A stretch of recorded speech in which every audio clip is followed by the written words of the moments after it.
Bağışlayan və mehriban Allahın adı ilə. Əli əleyhissalam rəvayətlərin birində buyurur, Allah yolunda şəhid olmuş mücahidin savabı qüdrət və imkanı olan, amma iffət, ismət göstərən kəsdən çox deyildir.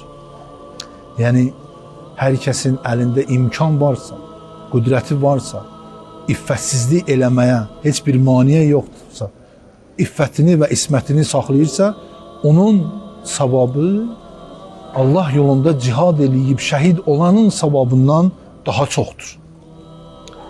İffətli şəxsin mələklərdən biri olması daha yaxındır.